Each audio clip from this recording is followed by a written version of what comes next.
हाँ, तो पिछले वीडियो में इसका हमारा 1/3 पार्ट कंप्लीट हो गया था। वो मतलब कैंची वाला जो था आरी था वो कंप्लीट हो गया था। जो वेक्टर कंप्लीट करना है और फिर जो मतलब कि किसी के डीएनए में डालना है वो दोनों कंप्लीट करना है। तो आइए शुरू करते हैं। तो सबसे पहले वेक्टर एक कैरियर व्हीकल होता है जो कि मतलब व्हीकल की तरह मतलब जीन्स को लेके ट्रांसपोर्ट करता है। और ये सबसे अच्छा वेक्टर की कंपोनेंट्स क्या है कि वो फॉरेन डीएनए के साथ आसानी से लिंक हो जाए और उसका कॉपी नंबर यानी कि मल्टीप्लाई करने का नंबर हाई हो और वो selectable recombinants and non recombinants से जो कि तो देखो जैसा हम बोले थे कि अभी जो जो समझ आएगा केवल आसानी से जो रटा हुआ है मतलब जुबान पे है वो बताऊंगा, फिर उसके बाद वाला फिर से वीडियो देख के अगला बताऊंगा।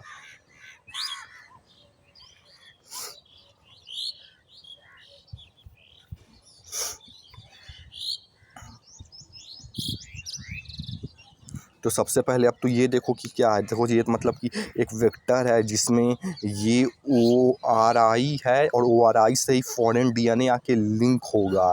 एक ये हो गया।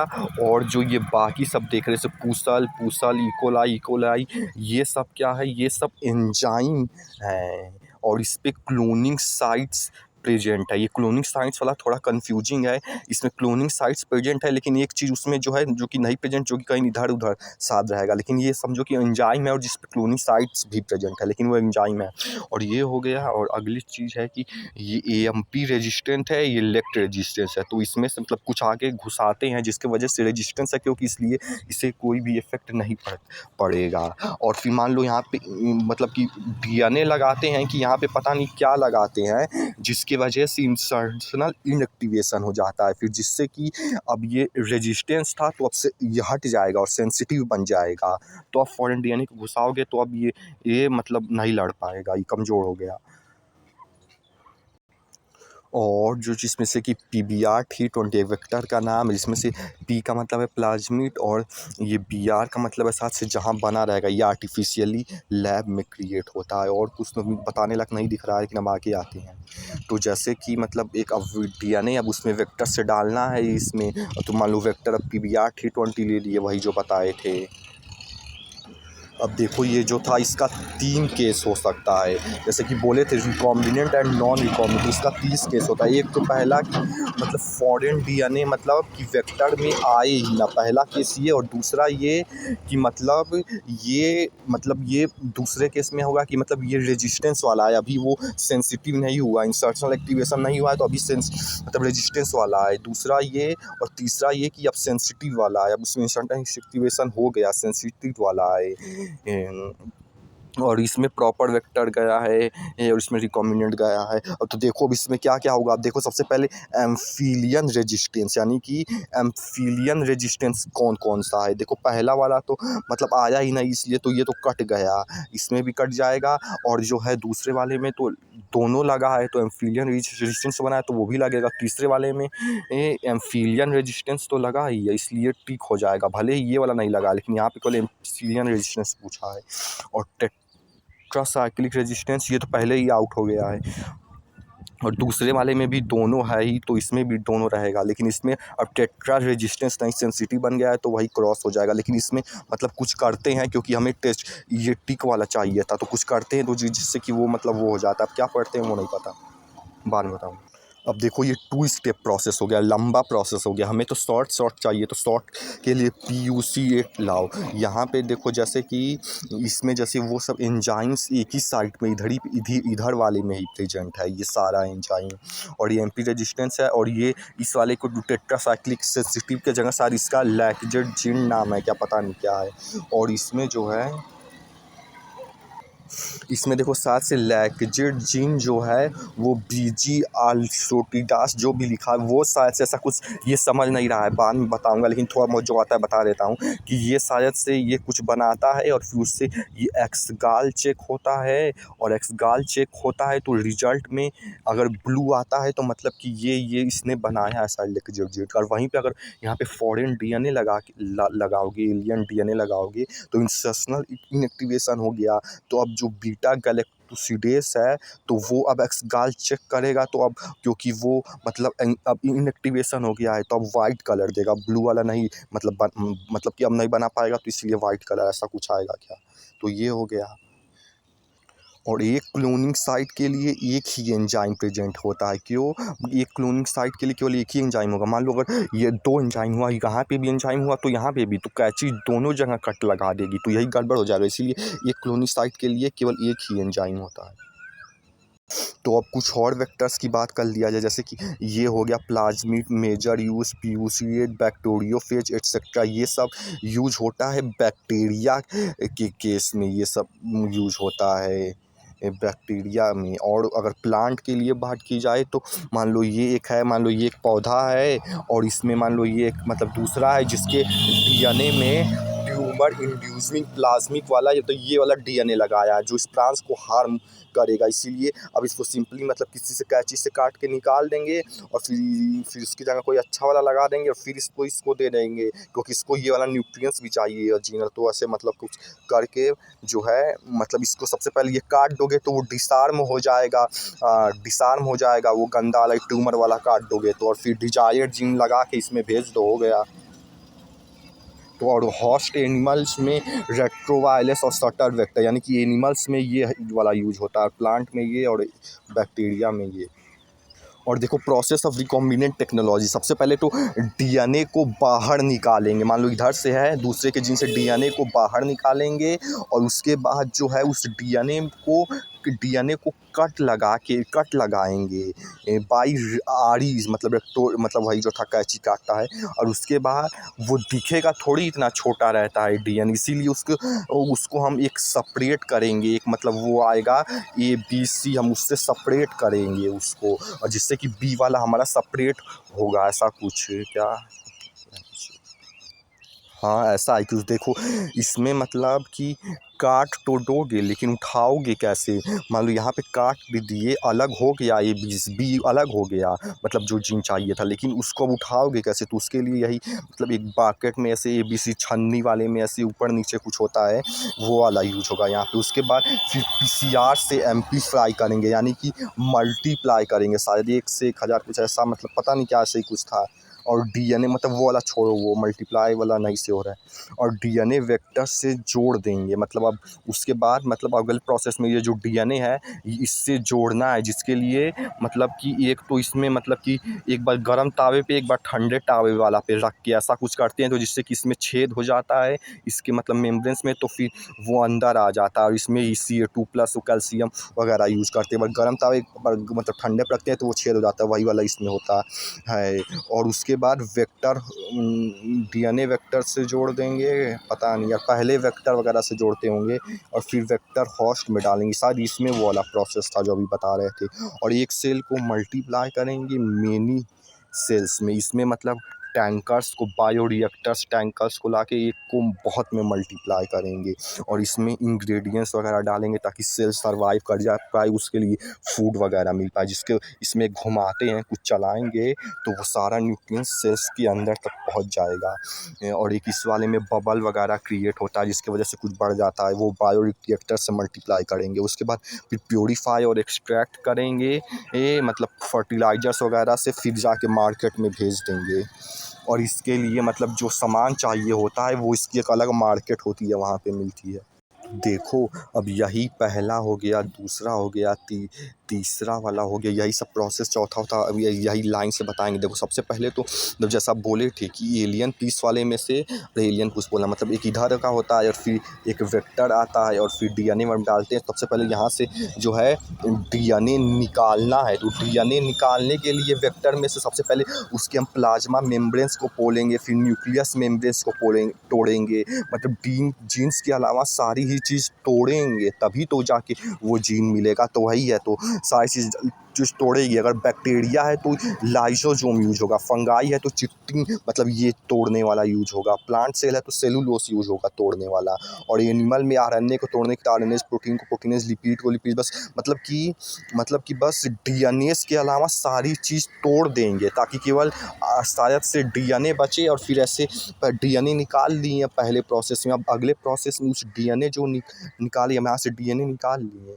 डीएनए निकाले, अब इसको काटेंगे। हमारा डिजायर इंटेलिजेंस वाला चाहिए ना, तो इधर से काटेंगे, इधर से काट देंगे। अब ये बी सी अलग हो गया, अब हमारा बी वाला मिल गया। अब देखो लोग डिस्टर्ब कर रहे हैं कि मतलब इसमें नो डाउट ये बी अलग हो जाएगा यहाँ पे, लेकिन अब प्रॉब्लम ये है कि अभी भी ये इतना छोटा है कि दिखेगा ही नहीं अलग होने के बाद भी। इसलिए अब उसके लिए हम आएंगे हम अगले मेथड पे, तीसरे वाले, जिसको बोलते हैं हम मतलब अलग करेंगे by method of gel electrophoresis powders, मतलब कि जेल इलेक्ट्रोफोरेसिस में, जो कि एग्रोसी मतलब पाउडरस फॉर्म में होता है।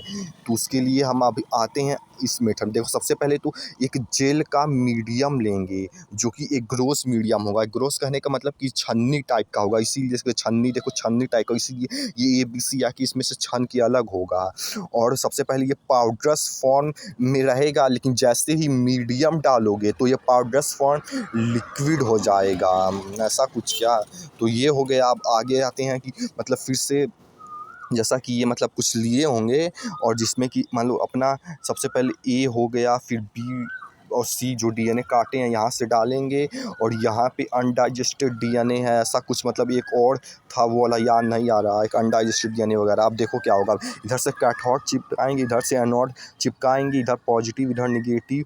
तो फिर इसमें से ये छन्नी है, क्योंकि इसलिए ये छन के मतलब सबसे छोटा वाला जो साइज में रहेगा वो यहाँ आएगा, और फिर उससे थोड़ा बड़ा मोटा वाला वो यहाँ, और उससे भी बड़ा मोटा वाला यहाँ पे छन्नी में वैसे ही छनता है। तो ये हो गया।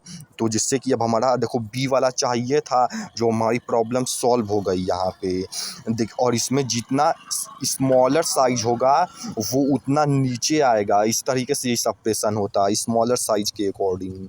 और अब देखो लेकिन अभी भी यहाँ पे प्रॉब्लम क्या है, अलग तो हो गया लेकिन ये अभी दिख नहीं रहा है, इसको देखने के लिए शायद से स्टेनिंग ETBR मतलब ये विजिबल रेंज में है, विजिबल रेंज में पता नहीं, विजिबल रेंज में नहीं है, पता नहीं क्या मतलब, बस दिख नहीं रहा है। तो देखने के लिए UV रेज डालेंगे तो अब ऑरेंज बैंड का हो जाएगा, तो अब दिखने लगेगा शायद। लेकिन अब प्रॉब्लम क्या है, दिख तो रहा है लेकिन ये अभी भी इसके अंदर है, इससे निकालोगे तभी ना किसी के डीएनए में डालोगे, तो इसको अब इस चीज़ से निकालना होगा डब्बे से। तो उसके लिए हम इल्यूशन करते हैं। इल्यूशन में क्या होता है कि मतलब इसमें ये जो अभी सॉलिड फॉर्म है इसको एकदम चाकू से एकदम मतलब कि एकदम से मतलब काटते हैं, एकदम ही ऐसे काट के अलग करते हैं, तो उसी को इल्यूशन बोलते हैं, जिसमें कि डीएनए एक्सट्रैक्ट करते हैं क्लाट को। लेकिन अब प्रॉब्लम क्या है, तुम इतना छोटा डीएनए ले तो लिए बी वाला इंटेलिजेंस वाला डिजायर मतलब वाला डीएनए, लेकिन वो उतना छोटा डीएनए लेके घूमोगे कहाँ एक ठो वो भी। तो अब उसको एम्पलीफाई करने पर, एम्पलीफाई में मल्टीप्लाई करते हैं कि क्या करते हैं वो श्योर नहीं है, तो उसके लिए एम्पलीफाई करेंगे। डीएनए निकाल लिया तो PCR जरूर लगेगा, हर चीज़ में PCR बहुत ज़रूरी होता है, उसके लिए 5 से 6 घंटे लगता है। तो अब अगले प्रोसेस में आते हैं, चौथे वाले PCR में। और PCR वाला सही से समझ नहीं आया, लेकिन फिर भी समझ। तो देखो हम पहले ही बता दिए, हमें सही से समझ नहीं आ रहा है, फिर से फ्यूचर में बताऊंगा वीडियो देख के। तो देखो जो समझ में आया है वो ये कि सबसे पहले तो एक ये वाला प्रोसेस रहेगा, फिर दूसरे वाले में ये प्रोसेस रहेगा, फिर तीसरा में ये प्रोसेस रहेगा, चौथे में ये रहेगा। तो देखो पहले में तो सबसे पहले सारा मटेरियल जो मार्केट से लाएंगे, तो देखो सबसे पहले ये जो सारा सामान हम मार्केट से लाएंगे, तो जैसे कि डीएनए उसमें डालेंगे, डीएनए ही ना डालेंगे उसमें, पहले डीएनए तो डालेंगे ही डालेंगे, और फिर nucleotide primer, tag, genome DNA, ये सब डालेंगे, ये सब बाज़ार से मिल जाता है। तो इसमें सबसे पहले डालेंगे, फिर डालने के बाद जो है आप क्या करेंगे, मतलब आप करेंगे कि कुछ करना होता है, मतलब मतलब पता नहीं, नाम नहीं लिखा है यहाँ, कुछ तोड़े उड़ेंगे, लेकिन उसके लिए बस यही है कि उसके लिए टेम्परेचर जो है चेंज करना पड़ेगा। तो ये इधर चलेगा, ये इधर चलेगा, मतलब इधर ये इधर, तो फिर ये ऐसे हो जाएगा, ये ऐसे हो जाएगा। अब इसमें जो है हम प्राइमर वगैरह मतलब अब इस वाले में हम डालेंगे, और फिर प्राइमर देखो इस वाले में टेम्परेचर चेंज किए तो फिर वो इधर इधर हुआ। फिर अब इसमें प्राइमर डालेंगे, तो फिर प्राइमर डालने के बाद जो है अब फिर से इसको 55 डिग्री सेल्सियस पे साथ से टेम्परेचर चेंज करेंगे, तो फिर से कुछ ऐसा बन जाएगा क्या पता नहीं। और फिर अब इस वाले में न्यूक्लियोटाइड्स डालेंगे, और फिर वो DNA पॉलीमरेज लगेगा। देखो इसमें दूसरे उस तरह का न्यूक्लियोटाइड्स नहीं डालेंगे, क्योंकि इसमें हाई टेम्परेचर पे शायद से कुछ तोड़ना रहता है। तो हाई टेम्परेचर से इसके लिए हम एक बैक्टीरिया के पास जाते हैं जो कि टैक पॉलीमर्स, जो कि हॉट स्प्रिंग में हॉट जगह पे रहता है, इसीलिए वो टेम्परेचर ज़्यादा सह सकता है। इसीलिए वहाँ से अब उसके DNA से साथ से टैक DNA पॉलीमरेज निकालेंगे, क्योंकि यहाँ पे बहुत ज़्यादा मतलब हॉट चाहिए होगा यहाँ पे, मतलब ज़्यादा टेम्परेचर पे कुछ करेंगे। तो अब वो वाला DNA पॉलीमरेज इसमें डालेंगे। फिर 77 डिग्री सेल्सियस पे, देखो यहाँ से 55 डिग्री सेल्सियस था, अब 77 डिग्री सेल्सियस पे इसमें तोड़ेंगे, उससे ज़्यादा पे मतलब पता नहीं क्या करेंगे, तोड़ेंगे ओड़ेंगे पता नहीं जो भी है। फिर यहाँ पे कुछ चलेगा, फिर उसके बाद ये जो है एक जो पहले था अब वो 2 में डिवाइड हो गया, 1 से 2 ठो बन गया। देखिए अब ये 2 कंपाउंडिंग लगेगी इस साइकिल पे। अब 2 4 में डिवाइड होगा, 4 8 में, 8 16 में। तो यही हो जाएगा कि पहले अब 2 है ना, अब 2 की पावर n जितनी भी चलानी है, मान लो अगर 30 चलानी है तो 2 की पावर n तो 30 साइकिल 1 बिलियन हो जाएगा। इस तरीके से कंपाउंडिंग लग के 2 4 में ऐसे ऐसे डिवाइड होता जाएगा। हालांकि ये सही से नहीं समझ आया, लेकिन जितना समझ आया उतना बताएं, फिर से बता देंगे। हाँ तो देखो अब अगले प्रोसेस में, ये प्रोसेस अब स्किप कर, अगले प्रोसेस में हम DNA को बस वेक्टर से जोड़ेंगे। देखो एक पहला ये हमारा वो था, और फिर एक वेक्टर होता है, और फिर फॉरेन DNA होता है। देखो अब DNA वगैरह निकल गया है, अब बस इसको हम इस वेक्टर से चिपकाना है। तो जिसके लिए बस यही, इसमें बस हम इस वेक्टर से इसको चिपका लेंगे, जिसके लिए एक सबसे पहले तो इसको कैंची से काटोगे तो DNA लाइगेज एंजाइम ही काटता है, एंजाइम ही कैंची होता है। तो DNA लाइगेज कैंची से काटे उटेगा साथ से, फिर उसके बाद ये इस पे चिपक जाएगा वेक्टर पे। तो इसमें बस वही होगा कि बस जो वेक्टर है उससे DNA बस जुड़ जाएगा, और उसके लिए DNA लाइगेज मतलब एंजाइम का नाम है, ये वाला कैंची से काटेगा, ऐसा कुछ क्या। और लेकिन इसमें ये नहीं समझ में आया कि जैसे यहाँ तक तो हमारा इस वाले में हमारे पास एक डिजायर्ड मतलब DNA का जो B वाला पार्ट चाहिए था वो मिल गया था, लेकिन यहाँ पे ये PCR में ये मल्टीप्लाई किया कि मतलब क्या किया वो नहीं समझ में आया, क्योंकि इसको फिर वहाँ यहाँ के बाद वाला इसको फिर वेक्टर से जोड़ दिए फिर बाद में, लेकिन यहाँ PCR में क्या हुआ, मल्टीप्लाई हुआ क्या, क्योंकि यहाँ पे तो मल्टीप्लाई ही हो रहा है। और लेकिन मल्टीप्लाई हुआ तो केवल एक DNA को क्यों जोड़ा गया, और अगर यहाँ पे मल्टीप्लाई हुआ तो फिर बायोरिएक्टर्स में क्या होगा। तो वो छोड़ो, अब अगले प्रोसेस में देखो वेक्टर से जुड़ गया है। अब इसको हम इसमें डॉट होता है, अब इसको इसमें डालना है। तो इसमें डालने के लिए सबसे पहले तो इसकी मेम्ब्रेन्स को तोड़ोगे, छेदोगे तभी न डालोगे। और छेदोगे कैसे, जब इसकी मेम्ब्रेन्स ढीली, मेम्ब्रेन्स पोरस हो जाएगी तो अच्छे से जाएगा। तो वही होगा इसमें कि DNA को मतलब जो हॉस्ट में डालेंगे तो मतलब इस प्रोसेस को ट्रांसफॉर्मेशन बोलते हैं। इसके लिए जैसा बोले थे कि सबसे पहले मेम्ब्रेन्स को ढीला यानी पोरस करेंगे, जिसके लिए ये हमें चाहिए होगा सबसे पहले कैल्शियम ऑक्साइड मतलब Ca2+ चाहिए होगा। और फिर इसके बाद हम इसको एक बार गर्म तावे पे रखेंगे, फिर एक बार आइस पे रखेंगे, फिर गर्म तावे फिर आइस पे, जिसकी वजह से जो है इसका मतलब मेम्ब्रेन अब छेद हो जाएगा। तो अब जो है वेक्टर इसमें से आके मतलब कि जुड़ जाएगा। 42 डिग्री सेल्सियस पे एक बार रखेंगे, एक बार फिर आइस पे रखेंगे, जिसकी वजह से छेद हो जाएगा और फिर DNA अंदर आके चिपक के मतलब अंदर आ जाएगा। ये केस में होगा बैक्टीरिया के केस में, लेकिन प्लांट के केस में क्या होगा, मतलब प्लांट के केस में होगा कि देखो प्लांट के केस में ये होगा कि सबसे पहले प्लांट का मान लो एक सेल ले लिए। अब सेल में हम गन्स के मान लो एक गन ले लिए, और फिर उस गन का जो बुलेट होगा जो कि गोल्ड का वो होगा, उस गन के बुलेट पे हम अपने DNA को मतलब रोल कर देंगे।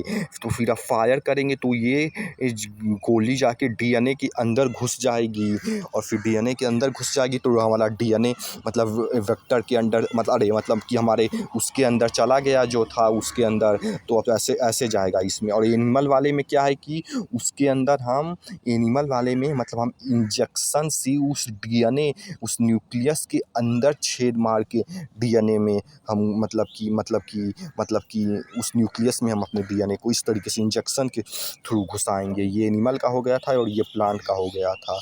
और इस दोनों में सबसे पहले मेम्ब्रेन्स को ढीला करने के लिए कैल्शियम ऑक्साइड का होगा, क्योंकि मेम्ब्रेन्स ढीला करोगे तभी न जाएगा, फिर बैक्टीरिया हो, प्लांट हो, या तो फिर जो भी हो।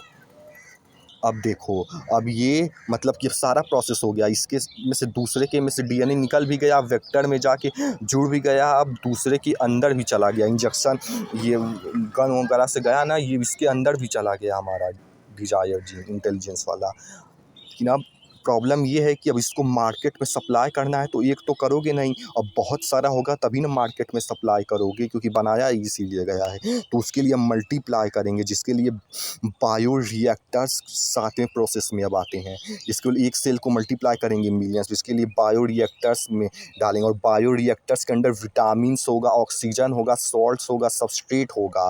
और इसी बायो रिएक्टर्स में एक ब्लेड होता है, ये सारी चीज़ इसमें भरी रहेगी, तो ब्लेड्स को घुमाएंगे तो ये सब भी घूम जाएगा, जिसके वजह से ये सारी चीज़ का न्यूट्रिएंट्स सेल के अंदर पहुंच जाएगा, तभी ना सेल डिवाइड और सर्वाइव करने के लिए चाहिए होगा। तो इस तरीके से कुछ होगा। ये लैब में भी किया जा सकता है, लेकिन लैब में बहुत छोटे अमाउंट में होगा, इसीलिए बड़े अमाउंट में करने के लिए बड़े बड़े टैंक से बहुत बड़े बड़े होते हैं, राक्षसों टाइप ऐसा कुछ, राक्षसों टाइप नहीं, वो मतलब ऐसे ही बोले।